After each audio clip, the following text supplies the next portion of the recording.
This is Frank the Pest Geek, and we use Pest Routes. Pest Routes is the #1 pest control software to supercharge your business. Check them out at pestroutes.com.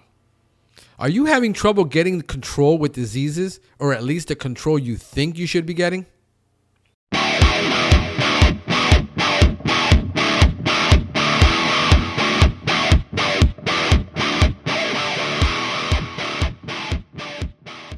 Hi, this is Frank the Pest Geek, and on this edition of the Pest Geek Podcast, we're going to go ahead and discover why most people are having trouble getting control or why others aren't getting control at all. Let's look at this. We have to look at the science.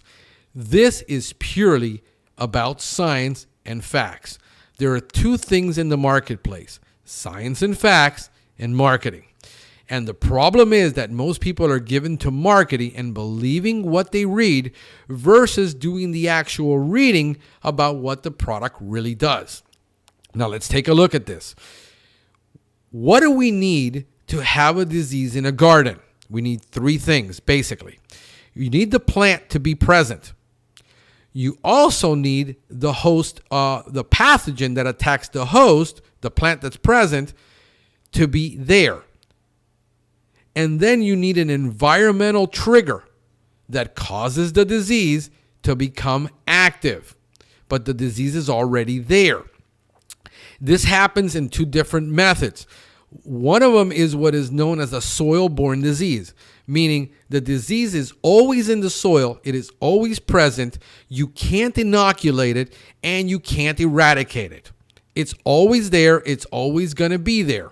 The way you have to think about this is a disease that when the right triggers happen, it becomes alive, but it's always there. So there is no such thing as anybody who is going to eradicate them. All right, so what do we got to look at? Now we have three things that needed for the plant, and there's two things: the soil-borne and the disease becomes either active or inactive. All right, so now we got to look at understanding what type of control can you get. And there is two things that you need to understand that are technical terms, but they're also legal terms, and that is control and suppression.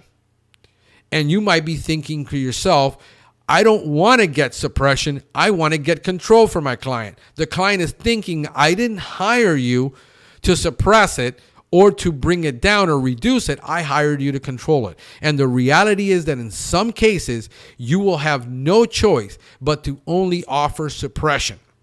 We're going to discuss what are the things that causes us to not get control. Well, the #1 thing is cultural practice. What is cultural practice? It is your mowing height, mowing frequency.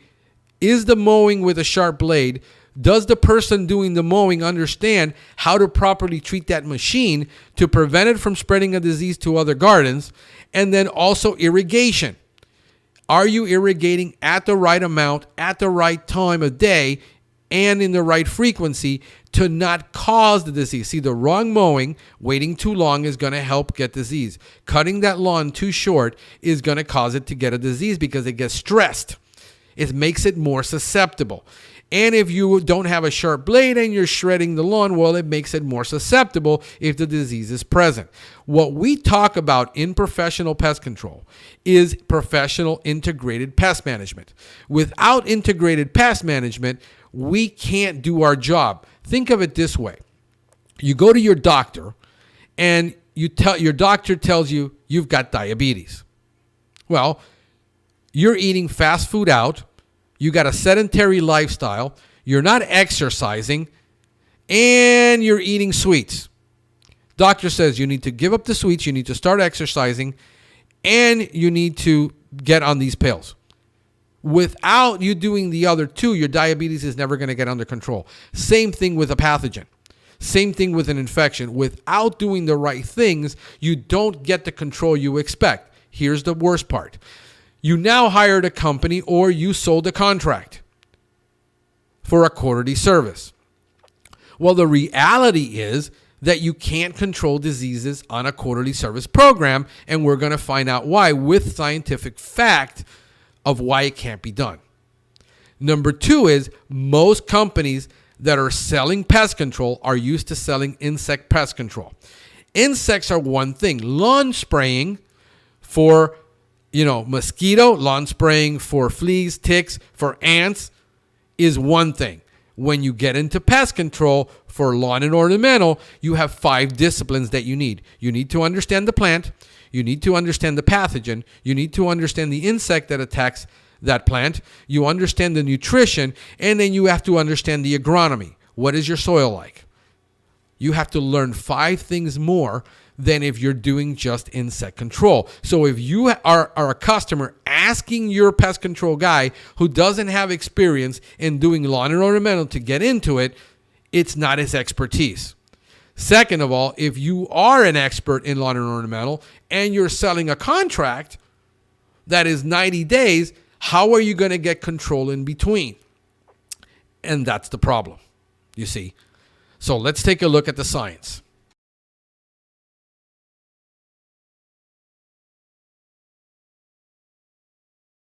Okay, so let's look at the science here. This is a 431-page manual that tells every chemical manufacturer what they must produce in order to register any pesticide, any chemical, any product in the U.S. And this is what they go by, and this is what they can claim based upon these standards. So what I want to show you is what it takes to get you the control that you think you need.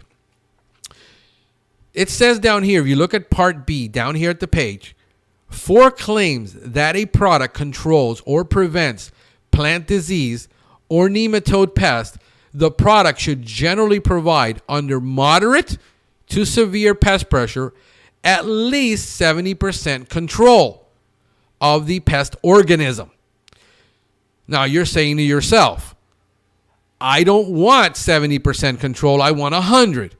I want at least 95, but not 70. Well, the reality is that all the product has to prove to say control or prevents is 70%. So you're going to get 70% at least or more, or prevention of pest control with any particular product that claims it controls pests.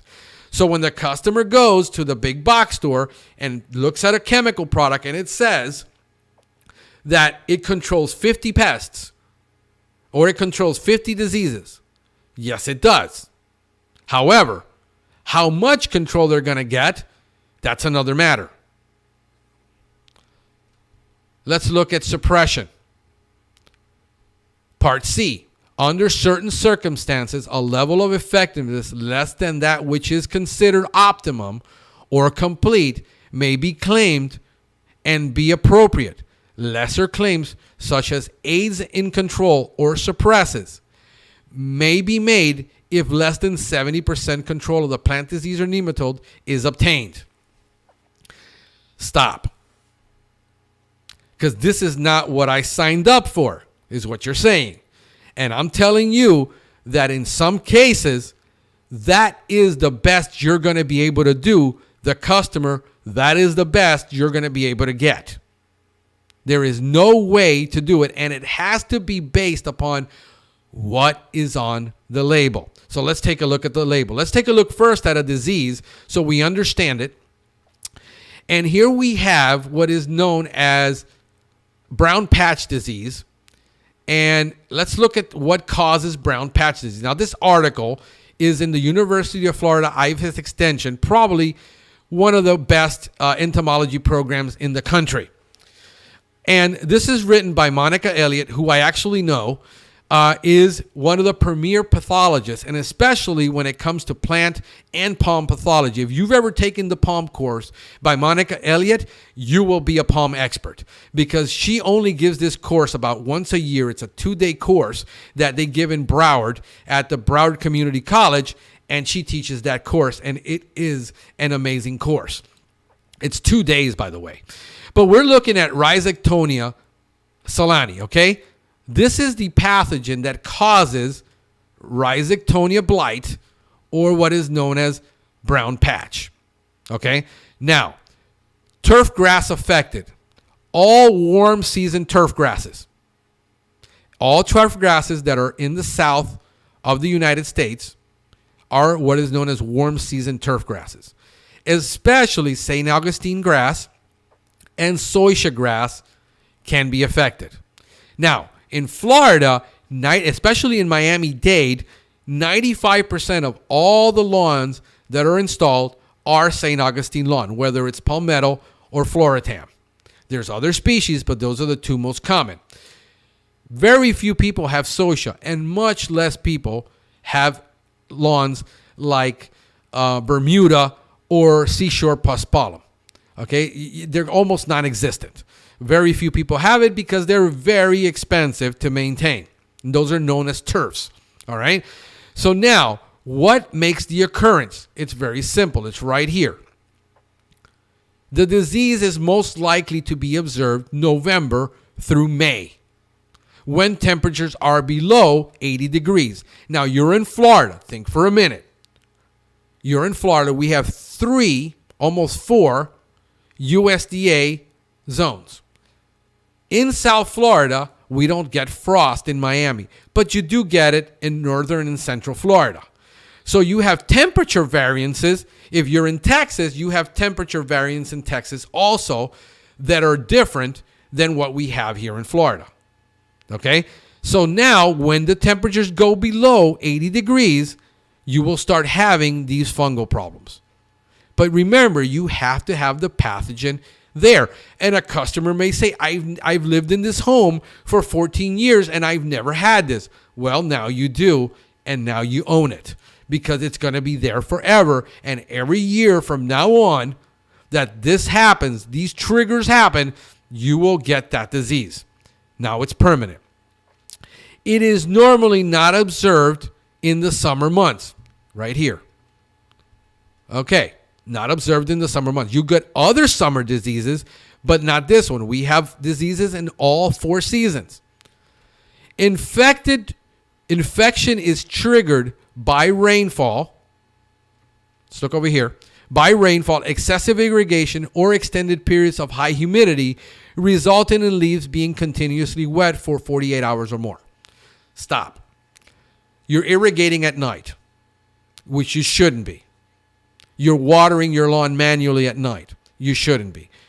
You're going to have a problem if the temperature drops below 80 degrees and triggers the pathogen. If you get rainfall and it rains all night, and then you have overcast the entire day where it didn't burn off and everything stayed moist, you're going to have a disease.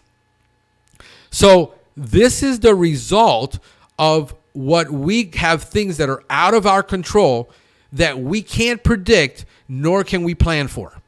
There's no contingency for this. All right.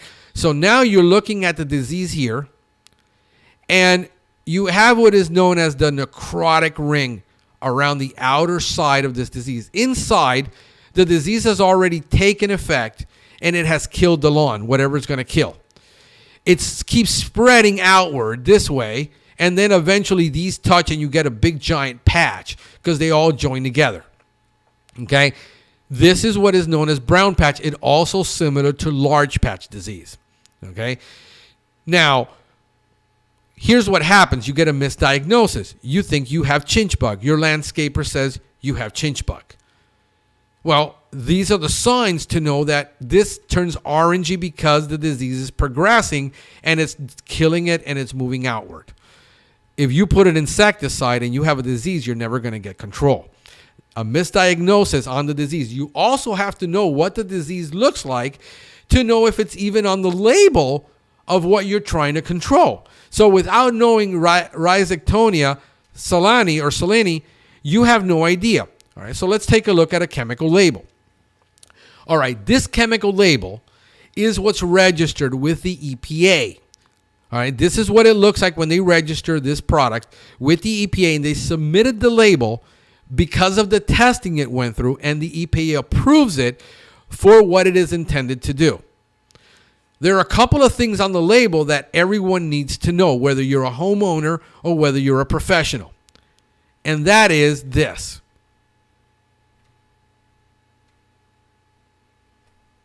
It is a violation of federal law to use this product in a manner inconsistent with the labeling. This label has 23 pages. Look up here. 23 pages.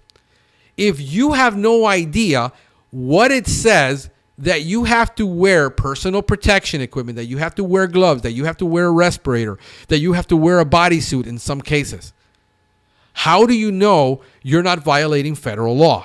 That is the problem. You are buying products. People are buying products, whether in the store, over the counter, or even online now, and not knowing that they are violating the law by misapplying it. Well, who's going to know? Well, the question is, what if something happens? The second thing is, if you're a professional and something happens and you violated anything on this label, you can come out on state charges, federal charges, fines, and even imprisonment. That is the fact. And this is why it's so important that people get the training. If you've never gotten training, if you've never taken CEU classes, if you've never sat in an 8-hour course on how to properly apply a pesticide, you could cause damage to yourself or other people. And so what we're looking at is the label, that this is what the label says, and this is why we can't make more applications more often or however we want to, because the label says not to. Let's take a look at Rhizoctonia solani, which causes 2 diseases. It causes, right here, zoysia patch disease and large brown patch disease. It says, and here's what I'm reading over here, apply the disease when it first appears. Okay, let's stop. Let's look at commercial application and a homeowner application. If you are running a business and you have 150 clients and you're doing 6 to 10 clients a day that you're servicing, and you're doing maybe then 50 a week. Okay, so maybe you can do 200 a month. How do you know on 200 clients if they have a disease on their lawn? You can't. That's the reality. The client cannot expect you to know that you have a disease because you're not there. They are there, and the landscaper is there every 2 weeks, and they're the ones that are responsible for informing you that there is a disease problem on the lawn. Because what the customer signs up for is a quarterly service program, and then expects not to have any diseases on the lawn or any problems because they hired you. And it can't be done. The science doesn't support the marketing. And continue on 14-day intervals. In other words, you have to continue applying it when the disease is present to control it every 14 days. And I know what everybody's thinking. Well, they just wrote that in there because they just want to sell you more chemical. No, because it had to go through testing to prove that that's what it controls. And the legal amount that you're allowed to apply by the EPA is based upon that, which is 2 to 4 ounces, let's say, of this product per 1,000 square feet if it is an ounce product. That's the legal limit. You can't go above it. Now, it also says, hey, rotation and tank mix. So you have to rotate it with other chemicals. You can't use the same one all the time because you'll get resistance. And you have to combine it with a product like Mancozeb in order to get the control for 14 days. You can't use it by itself. When you start talking about buying fungicides and having 3 to 4 fungicides on a truck, that's easily $1,000 worth of chemical. The customer goes and says, well, why can't you make more applications? I need you to make another application. The reality is it is very costly. And when most people, this is why I said at the beginning, most people do not include it in their contract because it can't be done. So fungal applications are usually at an additional cost per application that is needed to get the control that the customer wants. Let's look at another label. Say, well, granulars are way better. Well, let's take a look at granulars. Rhizoctonia solani, with a granular at 2 to 4 pounds, let's say, and right up here it says 2 to 4 pounds per thousand, make 1 to 2 applications fall when conditions are favorable for disease development every 14 to 28 days. You're going to get up to 28 days now, but that's not guaranteed. It's between 14 and 28 days, not 14 to 28 days. So we look at another product. We look at a product named Eagle. Okay, so you're rotating between products. Well, Eagle says the same thing. 1 to 2 ounces, 1.2 ounces per 1,000, 14-day intervals. It must be applied with another product like 4. Being application conditions are favorable. Now, what is a favorable condition? Meaning you have to make it, okay, when that temperature drops. So you literally have to either put all your clients on to prevent the disease on a 14-day program and charge them every 14 days for the entire winter season to get this control, or you're still going to have a ton of outbreaks. That's the reality. Now, in Suffolk County, New York, there's a special label right here that you have to follow this. So there are label restrictions that we have to follow, and we can't violate them. Let's look at suppression. Well, I don't want to pay for suppression. I want to pay for control. All right, so take-all patch. Let me take this out of here so you can see a 23-page label that you have to memorize as a pest control professional. And let's say you have 20 labels. Can you imagine how much knowledge you have to have in your head to do this job? Let's look at this. Take-all patch. Apply mid-July when the disease symptoms first appear and repeat 14-day intervals for suppression. You can't control take-all patch.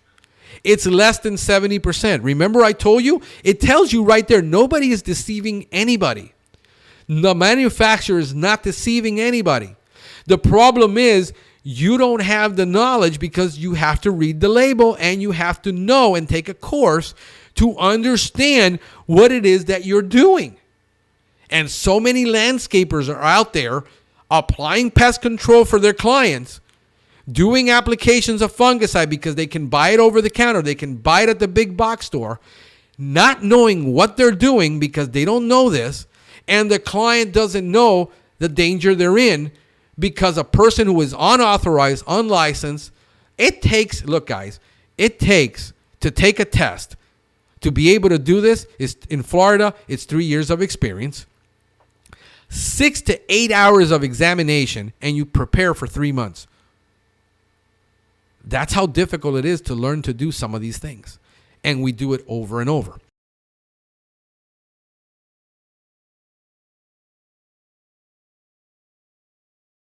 So understanding the science versus the marketing versus the unrealistic expectations versus the hope and pray.